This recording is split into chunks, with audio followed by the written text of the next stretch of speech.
અન્નપૂર્ણા રસોઈ ઘરમાં તમારું સ્વાગત છે। ચાલો આજે આપણે બનાવીશું રીંગણનું ભરતું એટલે કે ઓળો। ઓળો આપણે આ બે સરસ રીંગણ લીધા છે, એના વચ્ચેથી મેં આ રીતે ફાડી અને જોઈ લીધું છે, એટલે આપણને ખબર પડે વચ્ચેથી કે હળેલું કેમ નથી, જશે જે હળેલું નથી અને સરસ છે। હવે આપણે આ મેં તેલવાળો હાથ કર્યો છે થોડોક, તો તેલવાળો હાથ કરી આ રીતે આપણે આખું રીંગણ તેલવાળું કરી દેવાનું છે અને પાછળનો આપણે ડીટીયાના ભાગ આ રીતે કાઢી લીધેલો છે, એટલે બધી બાજુથી સરસ ચડી જાય। અને સોયથી તમે થોડુંક હોલ પાડીને શેકો હોય તો પણ શેકી શકાય, પણ આપણે આ રીતે વચ્ચેથી ફાડી દીધું છે એટલે અંદરથી પણ સરસ શેકાઈ જશે। તો હવે ચાલો આપણે શેકી લઈએ। ચાલો બંને રીંગણા મેં આ રીતે તેલવાળા કરી લીધા છે અને આપણે આ ઓળો શેકવા માટેનું સ્ટેન્ડ છે એ મૂકી દીધું ને એના ઉપર આપણે બંને રીંગણા આ રીતે મૂકી અને શેકી લઈશું। આ રીતે આપણે ફેવરતું જવાનું અને રીંગણું જે રીતે જો આ બાજુ ચડ્યું છે તો આ રીતે આપણે ફેવરી દેવાનું, ફેવરતું જતું જવાનું અને આ રીતે શેકતું જવાનું। આ રીતે આપણે બંને રીંગણા બધા શેકી લઈશું। ચાલો આપણા જો બંને રીંગણા સરસ શેકાઈ ગયા છે, હવે આપણે ગેસ બંધ કરી લઈશું। જો પાછળથી બધેથી બહુ સરસ શેકાઈ ગયા છે। હવે આને આપણે થોડાક ઠંડા થાય એટલે આને સાલ ઉતારી લઈશું। ચાલો આપણા રીંગણા એકદમ સરસ ઠળી ગયા છે, હાથથી ટચ થાય એટલા। જો હવે આપણે આ રીતે બધી સાલેને ઉતારી દઈશું। આ રીતે આપણે બંને રીંગણાની સાલ ઉતારી લઈશું। ચાલો આપણે બંને રીંગણાની સાલ જો સરસ ઉતરી ગઈ છે, હવે આપણે આના આ રીતે ઊભા ચીરા પહેલાં કરીશું। એકદમ બફાઈ ગયું એટલે સરસ થઈ જાય છે ચીરા, જુઓ તરત જ। હવે આપણે આને આવી રીતે કટિંગ કરી દઈશું પહેલાં।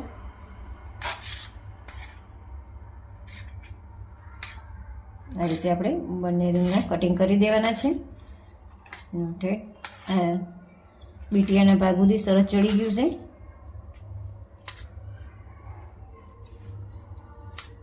આ રીતે આપણે બંને રીંગણા સમારી લઈશું। આવી રીતે ચપ્પાની મદદથી જ બધા આ રીતે જ કરવાનું છે, એટલે સરસ બધું કટિંગ થઈ જશે, એકદમ સુંદર જેવું થઈ જશે। ચાલો આપણે બધા રીંગણા સરસ સમારી લીધા છે, એટલે કે સૂંધી લીધા છે સરસ। હવે આપણે લીલી ડુંગળી લીધી છે, તો આપણે આ લીલી ડુંગળીનો વ્હાઈટ ભાગ છે એ અલગ રાખ્યો છે અને આપણે ગ્રીન ભાગ છે એ પણ અલગ રાખ્યો છે, અને એક આપણે લીલું મરચું સમાર્યું છે। બે મીડિયમ સાઇઝના આપણે ટમેટા સમાર્યા છે ઝીણા, અને આપણે લસણ મરચાંની જે કાઠિયાવાડી સ્ટાઇલ ચટણી આવે એ ચટણી બનાવી છે। લીલું લસણ હોય તો એ પણ તમે નાખી શકો છો। ચાલો આપણે 4 મોટી ચમચી તેલ મૂક્યું છે, તેલ ગરમ થઈ ગયું છે। હવે આપણે આમાં 1 ચમચી જીરું નાખીશું, અડધી ચમચી આપણે હિંગ નાખીશું, લીલો લીમડો હોય તો એ પણ તમે નાખી શકો છો। હવે આપણે આ લીલું મરચું એક છે સમારેલું એ નાખીશું, અને જે ડુંગળીનો વ્હાઈટ ભાગ અલગ કાઢેલો છે એ નાખીશું।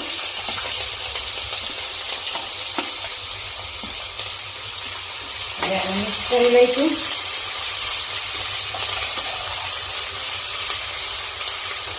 થોડીક વાર આને સાતરવાનો છે આપણે।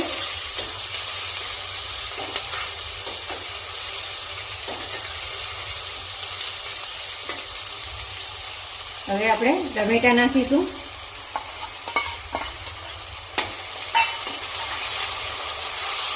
ટમેટા થોડા સોફ્ટ થાય ત્યાં સુધી આપણે સાતરશું।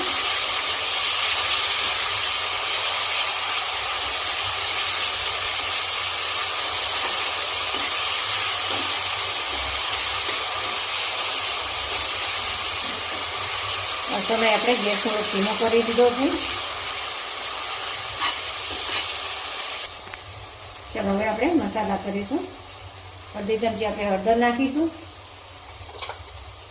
1 ચમચી આપણે ધાણા જીરું નાખીશું, અને 1 ચમચી આપણે મરચું નાખીશું સૂકું, અને હવે આપણે લસણ મરચાંની ચટણી નાખીશું 1 ચમચી। હવે આપણે આ બધું મિક્સ કરી લઈશું।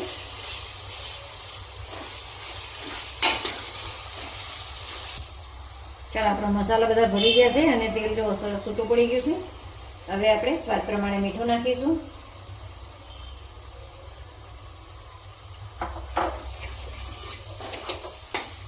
અને આપણે આ પાવભાજી મસાલો લીધો છે એ નાખીશું। આનો સ્વાદ આમાં બહુ સરસ આવે છે। હવે આપણે આ ડુંગળીનો જે ગ્રીન ભાગ છે એ નાખીશું.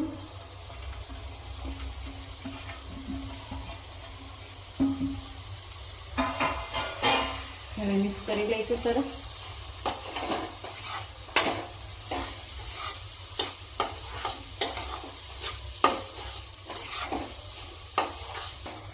ચાલો આપણે ડુંગળી સરસ સતરાઈ ગઈ છે. જો તેલ એકદમ બધું છૂટું પડી ગયું છે. આપણે 2 મિનિટ જેવા ડુંગળી સાતરી હતી. હવે આપણે જે રીંગણ તૈયાર કરીને રાખેલા છે એ નાખીશું. ચાલો આપણે ડુંગળી સરસ સતરાઈ ગઈ છે. ડુંગળી આપણે 2 મિનિટ જેવું સાતરી હતી. જો તેલ પણ સરસ બહુ છૂટું પડી ગયું છે. હવે આપણે આ રીંગણ જે રાખ્યા હતા સમારીને એ નાખીશું. હવે આને આપણે મિક્સ કરી દઈશું.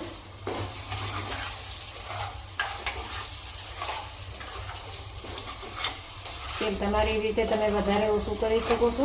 આમાં થોડુંક ચડિયાતું તેલ હોય તો આ શાક બહુ સરસ બને છે.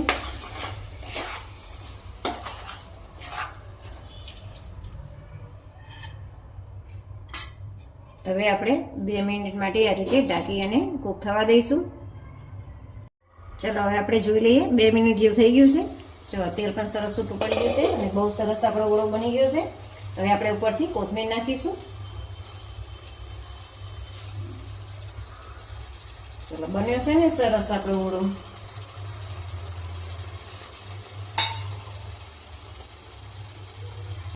ચાલો આપણે ઓળો અને રોટલો તૈયાર છે. સાથે ડુંગળી, માખણ, ગોળ અને આથેલા મરચાં. આ રીતે ખાવાનું મળે તો મજા આવી જાય. અને આપણે રોટલાનો વિડીયો આગળ મૂકેલો છે, તમે જોઈ શકો છો. અને ઓળો આપણે શેકવાની ઝંઝટ વિના એક સીટી ઉપર બાફીને જ આપણે ઓળો બનાવેલો છે, એ પણ આપણે વિડીયો મૂકેલો છે, એ પણ તમે જોઈ શકો છો.